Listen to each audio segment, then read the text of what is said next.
नल दमयंती की अनोखी प्रेम कहानी। नल और दमयंती की शादी कैसे हुई, अब हम इसी पर चर्चा करेंगे। जब दमयंती सयानी हुई तो राजा भीष्मक ने अपनी पुत्री को विवाह योग्य समझ राजा भीष्मक ने दमयंती के स्वयंवर का आयोजन किया। दमयंती के स्वयंवर का निमंत्रण पाकर दूर दूर के देशों के राजा महाराजा वहां पहुंचने लगे।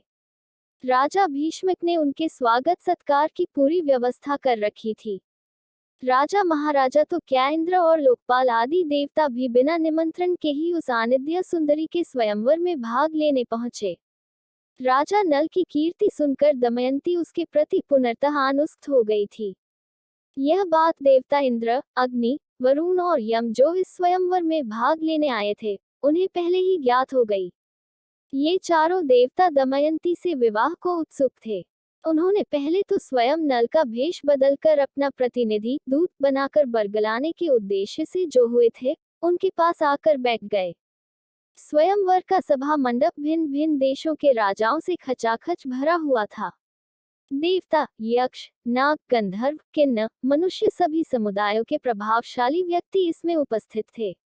दमयंती ने रंग मंडप प्रवेश किया। सभी प्रतियोगी सभान लेकर बैठे। दमयंती एक एक नरेश को देखकर आगे बढ़ती गई। उसकी आंखें तो नल की छवि देखने को उत्सुक थी और केवल नल को ही ढूंढ रही थी। आगे जहां नल बैठे थे, उस स्थान पर दमयंती पहुंची तो एक ही जगह 5 नल बैठे दिखाई दिए। सबका एक ही रंग, एक ही रूप, एक ही वेशभूषा। दमयंती अपने प्रियतम को नहीं पहचान सकी। वह बड़ी उलझन में पड़ गई। मन ही मन उसने परमेश्वर को याद किया और इस समस्या से उसे उबारने की प्रार्थना की। उसके हृदय की सच्ची पुकार और राजा नल के प्रति अटूट अनुराग को देखकर ईश्वर ने उसे देवता और मनुष्य का भेद करने की बुद्धि प्रदान की। कुछ ही क्षण बीते थे कि वह असमंजस की स्थिति से निकल गई। उसने नल वेशधारी 5 लोगों को गौर से देखा तो उसे ज्ञात हुआ कि जो देवता नल का रूप धारण करके बैठे हैं, उनके शरीर पर पसीना नहीं है, उनकी पलकें नहीं झपकती, उनकी माला कुम्हलाए हुई नहीं है और उनकी छाया भी नहीं पड़ रही थी।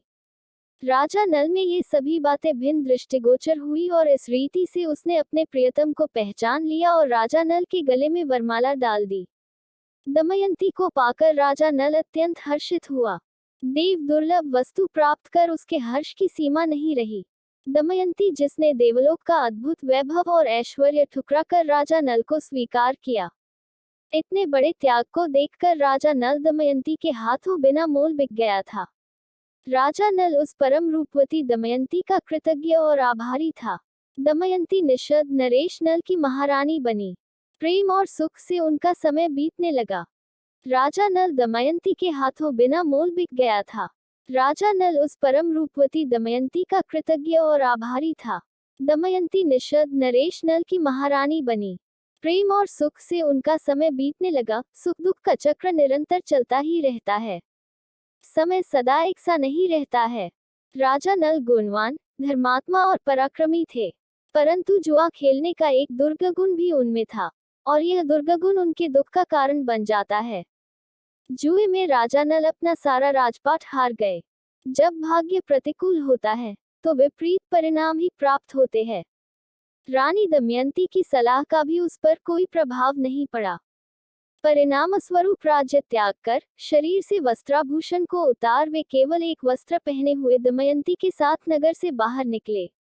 राज्य से च्युत होने के बाद राजा नल अपनी पत्नी के साथ 3 दिन तक नगर के बाहर बैठे रहे, पर किसी ने उनकी मदद न की।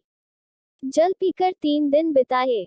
नगर के कुछ लोगों की सहानुभूति उनके प्रति भी, परंतु नए राजा के राज्यादेश एवं मृत्युदंड के भय से कोई मदद करने की हिम्मत नहीं जुटा सका। नल और दमयंती निराश होकर जंगल की ओर चल दिए। ऐसी विकट परिस्थिति में भी दमयंती ने अपने पति का अनुसरण कर पतिव्रता धर्म का पालन किया। जंगल जंगल भटकने और अनेक कष्टों को भी वह प्रसन्नता से झेल रही थी। राजा नल अकिंचन व असहाय था। उससे अपनी प्राण प्यारी दमयंती का दुख नहीं देखा जा रहा था। दमयंती अपने पिता के यहाँ उन्हें छोड़कर जाने को राजी न थी। उसको मनाने के सारे प्रयत्न करने के बाद जब उन्हें कुछ न सूझी तो वह एक दिन जब दमयंती सोई हुई थी, उसे अकेला छोड़ वे चल दिए। जब दमयंती की नींद टूटी और जब उसने नल को अपने पास नहीं देखा तो भय और आशंका से वह कांप उठी। नल के वियोग में दमयंती अत्यंत दुखी अवस्था में इधर-उधर भटकने लगी।